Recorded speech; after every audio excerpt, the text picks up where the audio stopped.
What do you know about the word culture? How would you define culture? The dictionary definition of culture is the customary beliefs, social forms, and traits of a social group, the characteristic features of everyday existence shared by people.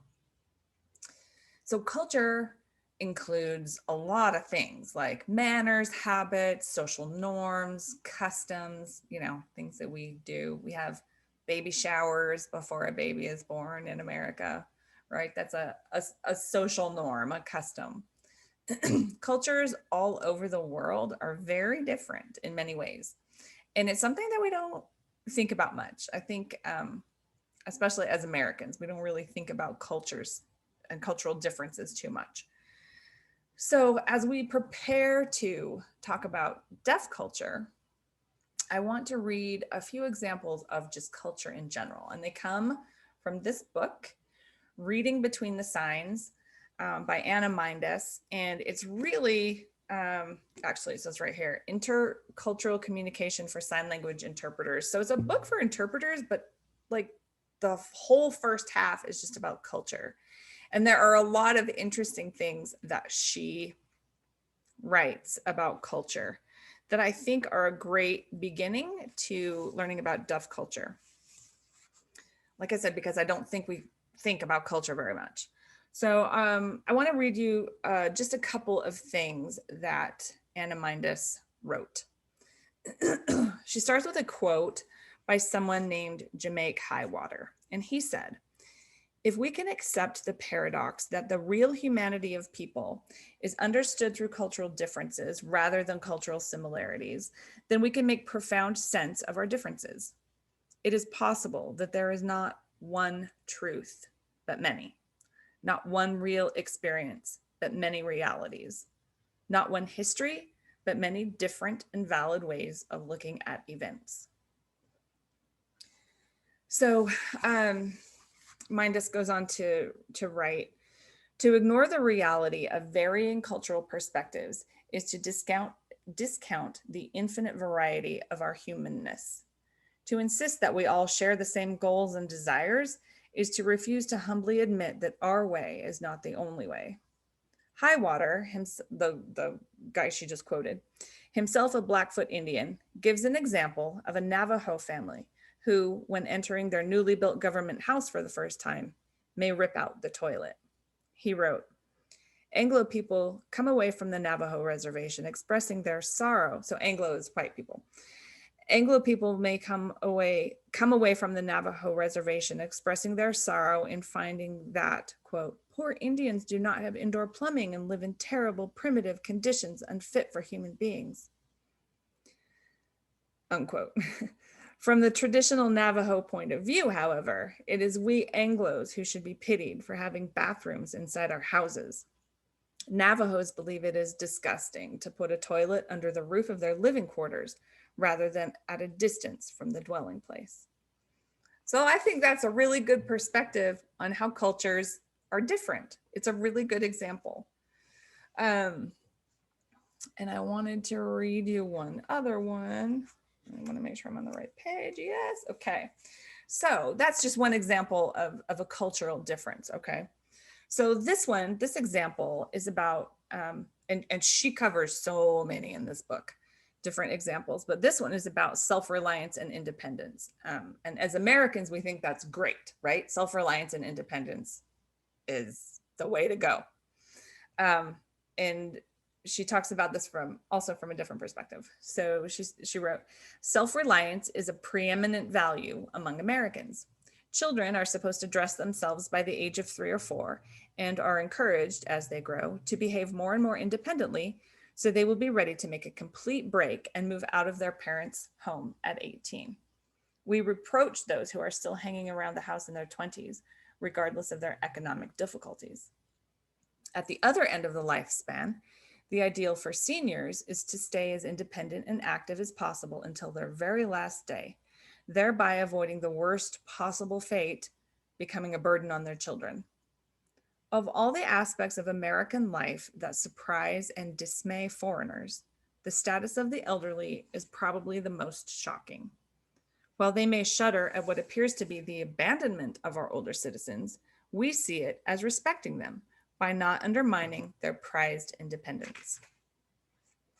In many other cultures, dependence, far from being a sign of weakness, is seen as a desirable quality. And then she quotes something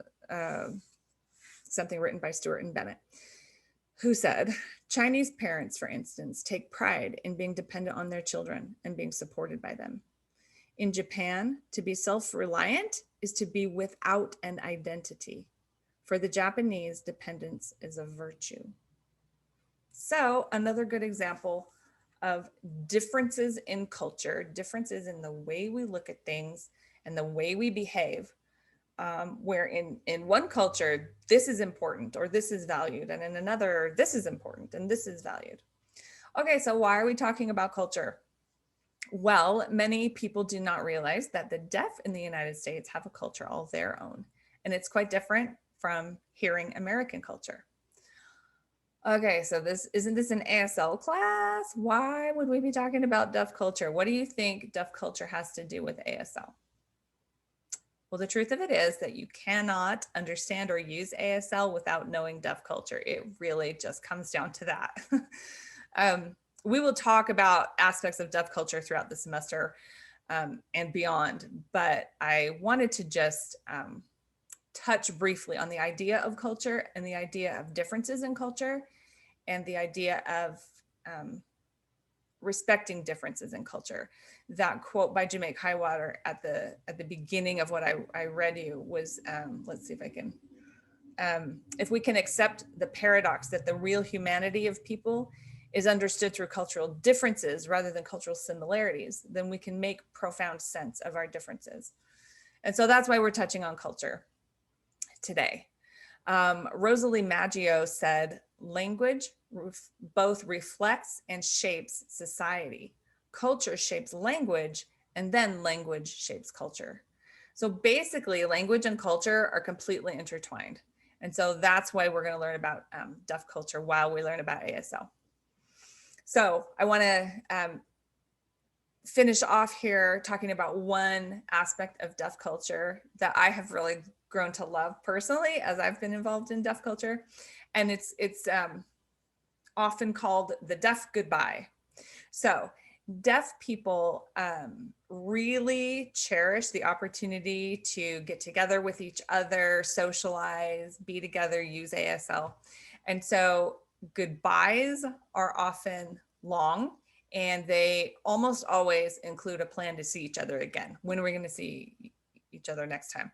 When I get together with hearing friends, you know, we go out to lunch or whatever, it's just not that. It's just I don't know. We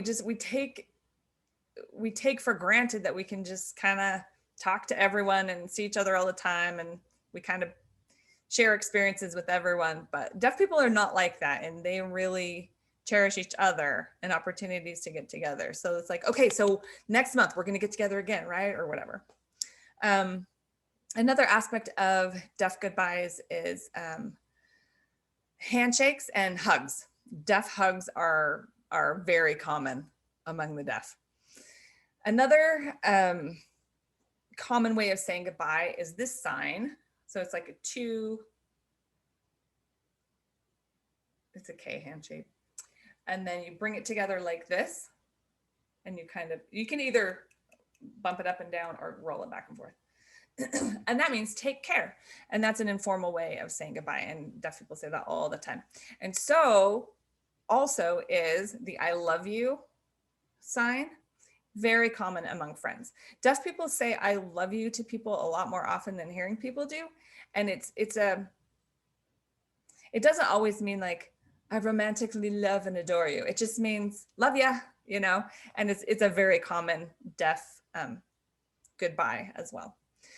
One last point is that it's rude to leave a group of deaf people without saying goodbye to each person. You don't just tell one person, hey, I gotta go, and take off. That's rude. You would actually acknowledge and say goodbye to each deaf person in the group.